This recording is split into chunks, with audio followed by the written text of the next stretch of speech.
Welcome back to a wild selection of our Tempo Storm deck introduction series, featuring Malygos Druid. With the release of the past few expansions, Druid has received quite a few strong anti-aggro control cards. This has allowed for the class's strongest OTK deck to come out of the shadows of Tier 4 playability into one of the strongest decks on the ladder. Before the nerfs, Malygos Druid was a fair way to combat Reno Priest's extreme burst damage, as you could gain enough armor to stall, and more often than not, you assembled your OTK combo faster than they could. Now that Reno Priest is not in the meta, the deck is transformed into a deck which is a bit less cycle-heavy and more defensive, to combat the rampant giant decks, as well as the aggro decks which inhabit the ladder to counter the giant decks. There have been some notable players playing this deck over the past expansion. The initial person who's credited with bringing the deck into the meta is Zeddy, who hit rank 2 legend with the deck early in December. One other notable player who used this deck was Kripparrian, who used the deck to climb to wild legend in the month of January. Without further ado, let's hop into it. So we've alluded to the Malygos OTK earlier in the deck introduction, so you might be asking, what exactly is the OTK? This one-turn kill revolves around the wild exclusive card Aviana, which makes all your minions cost 1 mana. This, in combination with Kun the Forgotten King, which restores your mana back to 10,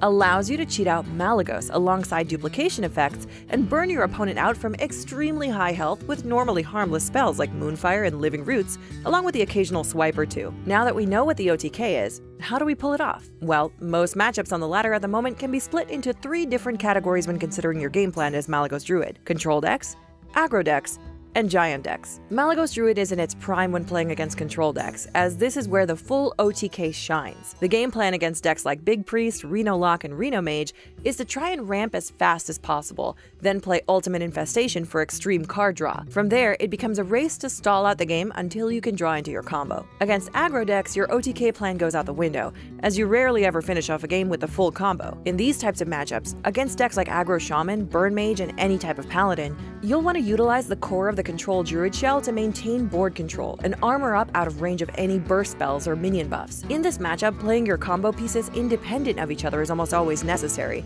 Using Living Roots and Moonfire for small spot removal is very common. Kun can sometimes be played for the armor option if you're desperate, and if you have board control on turn 9, don't be afraid to drop a Malygos, as these decks lack many ways to interact with the legendary dragon. Spreading Plague, Oaken Summons, and Branching Paths for armor are some of the strong cards in this matchup. Finally, you have the Giants matchup. This is one of the tighter matchups, and it really showcases players who understand the ins and outs of this deck. We'll go into more depth in the tips and tricks section on how to play against Giants Lock after we touch on tech cards, but for now, know that the most valuable card in the matchup is Poison Seeds, which can reduce a board full of 8/8s to a much more reasonable board of 2/2s. To understand how to tech this deck and what we want to tech with, let's take a look at how it's built. First, the core of Control Druid runs 2 copies of Wild Growth, Branching Paths, Poison Seeds, Nourish, Spreading Plague, and Ultimate Infestation. Most of the time, this core will be supplemented by Wraths and the Death Knight, but on occasion these cards have been cut from the list. With the release of Kobolds and Catacombs, the Oaken Summons package is slotted into the deck a good chunk of the time, running Oaken Summons and Ironwood Golems to counter aggro. Sometimes Greedy Sprite is played as part of this package, but that has become less common, as consistency in hitting an Ironwood Golem when playing Oaken Summons is very helpful against aggro. Lists that do not run Greedy Sprite may take Jade Blossom to compensate for the mana ramp,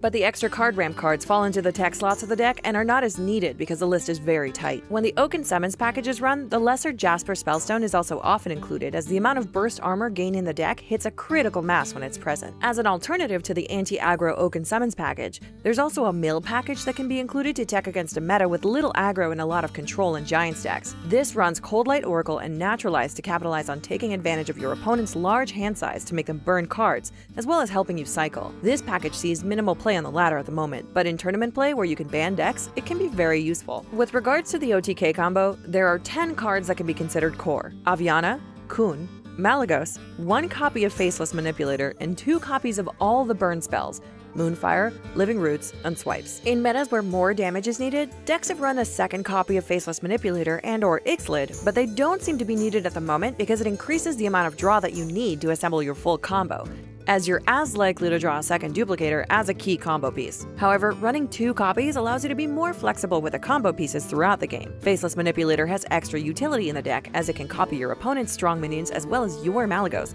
like maybe a Carnivorous Cube with some Doom Guards inside of it, or in an emergency, copying a Tarim to stop Paladin aggression. Alexstrasza is the more frequent one, which actually allows you to get your combo off without the Faceless Manipulator. Additionally, Twig of the World Tree has also started seeing a bit of play. It was most notably used by Hazer to qualify in the first round of the Wild Open as a counter to control decks. This card allows you to pull off the OTK combo even if you have not drawn Aviana or Kun. Okay, now that we know how to build our deck and a bit about how to play it, we can focus in on one of the more intricate matchups for the deck, Giant's Lock. Giant's Lock is the deck to beat at the moment on the ladder, and Malygos Druid certainly has the ability to do so. Our trump card in this matchup is Poison Seeds, as it relieves the pressure that Giant's Lock can put on early in the game. The card should be kept in the opening mulligan alongside Ramp, and if you don't happen to draw into it, you should be cycling through your deck as quickly as possible to find it before turn 5, using cards like Wrath, Branching Paths, and even Nourish for draw. Your initial win condition against this deck is to cycle through to your OTK combo and kill them off with it. This is very tough with the amount of pressure that Giant's Lock applies, and really puts your resource management skills to the test. Knowing when you can afford to waste a burn spell to clear a minion, or leave a giant up to get more value off a board clear are things that you have to consider when playing against this deck. From a higher level perspective of the matchup, aside from the few independent threats dropped throughout the game, Giant's Lock generally has 3 large waves of big threats,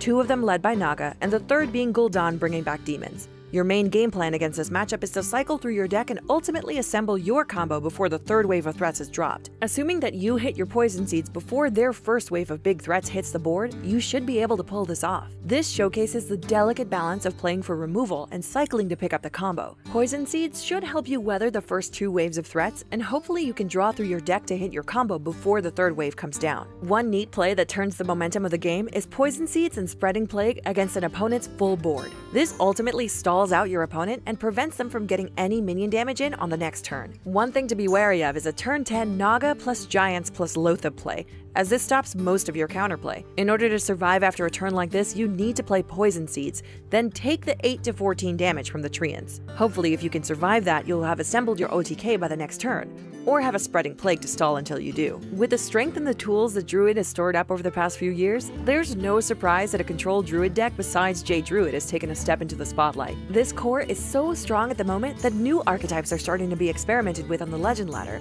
with multiple players doing well with Fatigue Druid in the Wild Open preliminaries. As the tried and true control Druid deck, Malygos OTK Druid is one of the stronger deck choices on the ladder at the moment. If even Crip can hit Legend with the deck, with enough practice, anyone can. As always, please leave a like if you enjoyed this video and join the discussion in the comments below. Let us know what you'd like us to cover in our next deck introduction. Finally, don't forget to subscribe and stay up to speed with all of Tempo Storm's Hearthstone news and content. Thanks!